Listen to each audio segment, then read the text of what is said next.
कृष्ण जन्मभूमि मुक्ति दल के राष्ट्रीय प्रमुख राजेश मणि त्रिपाठी द्वारा आयोजित कार्यक्रम में अतिथियों का भव्य स्वागत किया गया और इस कार्यक्रम के द्वारा महान शिक्षाविद पंडित मदन मोहन मालवीय को याद किया गया और साथ ही साथ उनके पद चिन्हों पर चलने का संकल्प लिया गया।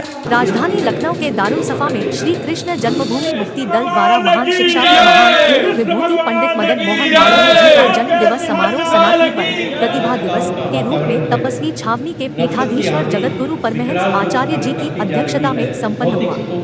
उक्त कार्यक्रम के मुख्य अतिथि पामर्ती वेंकट रमन जी अंतर्राष्ट्रीय अधिवक्ता तथा विशिष्ट अतिथि प्रशिक्षण व कल्याण कोच बॉर्डर सिक्योरिटी फोर्स रही।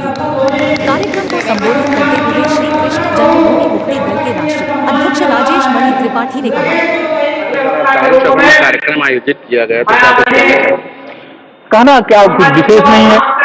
आज विगत 20 सालों में हमारे महापुरुषों को जिस तरह विस्मृत किया जा रहा है, बहुत ही दुखद की बात है। हम लोग के समय में 25 दिसंबर मदन मोहन मालवीय जी के जन्म के रूप में जानते थे हम लोग। आज अगर किसी से पूछिए तो क्रिसमस डे या फिर अटल बिहारी वाजपेयी जी का जन्म दिवस। तो हम लोग को नया जीवन देने के लिए, लोगों को जागरूक करने के लिए कि हमारे महापुरुषों का धीरे धीरे विस्मृत जो होते जा रहे हैं उनको लोग याद करें, इसलिए कार्यक्रम मैंने शुरू किया है और नेक्स्ट ईयर से हर जिले संगठन के माध्यम से करूंगा। जागरूकता फैलानी है तो बहुत है। मुख्य अतिथि के रूप में कौन यहाँ पे?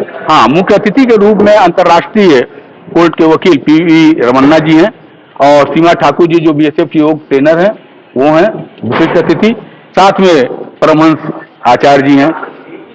श्री राम जन्मभूमि मुक्ति दल द्वारा जो आज कार्यक्रम श्री कृष्ण जन्मभूमि मुक्ति दल द्वारा जो आयोजित कार्यक्रम हो रहा है, जिसमें पंडित मदन मोहन मालवीय की जयंती आप लोग विशेष रूप से जो है उनको याद कर रहे हैं। उन्होंने शिक्षा के क्षेत्र में बड़ा कीर्तिमान स्थापित, बीएचयू जैसी संस्था दी, तो इसको युवाओं में कैसे इस बातों को कैसे पहुंचाएंगे? देखिए, आज इस कार्यक्रम का करने का मुख्य उद्देश्य ही था कि हमारे देश में शिक्षा को महत्व दिया जाए और सम्मान उन लोगों को दिया जाए जो कम से कम योग्य हों, योग्यता का सम्मान हो। मदन मोहन मालवीय जी ने योग्य बनाने के लिए किया और इससे एक चीज मुझे याद आ गया। आज 70 साल से आरक्षण की व्यवस्था है। 70 साल में हमारे जो दलित मेरा भाई है जो गांव में रहता है, क्या उसके घर तक उसकी व्यवस्था पहुंची है? आज जैसे कांग्रेस में सारी व्यवस्था केवल एक परिवार के हाथ में, गांधी परिवार के हाथ में है, उसी तरह आरक्षण की व्यवस्था चंद लोगों के हाथ में, डीएम का बेटा डीएम, एसडीएम का बेटा एसडीएम, डॉक्टर का बेटा डॉक्टर, पुलिस का बेटा पुलिस, इसके आगे कोई नहीं है, नेता का बेटा नेता। इस आरक्षण से आम गरीब दलित का कोई फायदा हुआ आज तक? उसका लड़का जब 8 नहीं पास होगा, आप यहाँ नौकरियां बची नहीं है, फिर उसका क्या मतलब? आप उनको योग्य बनाओ, आप उनको संरक्षण दो। आरक्षण की जरूरत इस देश में नहीं है। आरक्षण कुछ लोगों के हाथों का केवल खिलौना बन चुका है। हमारे गरीब भाई जो वास्तव में पिछड़े हैं उनको संरक्षण की आवश्यकता है। उनका बेटा आईएएस बने, आईपीएस बने, उनकी फीस ना लगे। वो आज नौकरी कितनी आपके देशों में बची है? विदेशों में उनको कौन पूछने वाला है? आप उनको इतना योग्य बनाओ कि पूरी दुनिया में उनकी पहचान बने, पूरी दुनिया की योग्यता उनकी योग्यता का लोहा माने, तब तो आप उनके चिंतक हो। केवल वोट की राजनीति करना अब नहीं चलेगा और इसको लेकर के भी हम लोग आगे आंदोलन भी करेंगे और जागरूकता फैलाएंगे। एक चीज और कहना चाहूंगा, याद आ गया, आप अभी एक सच्चा रिपोर्ट आई थी जिसमें यह था कि हमारा मुस्लिम भाई बहुत गरीब है, गरीबी रेखा के नीचे बहुत तेजी से जा रहा है।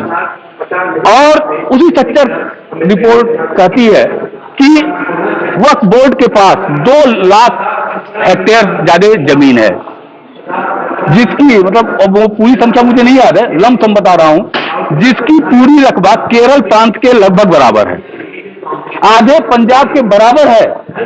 और उससे उतनी व्यवस्था, उतनी आर्थिक व्यवस्था जनरेट की जा सकती है जितना हमारे देश के तमाम प्रांतों की जीडीपी नहीं है। फिर क्यों गरीब है? क्योंकि वहां भी कुछ लोगों का, कुछ व्यक्तियों का, कुछ विशेष जातियों का वर्चस्व है।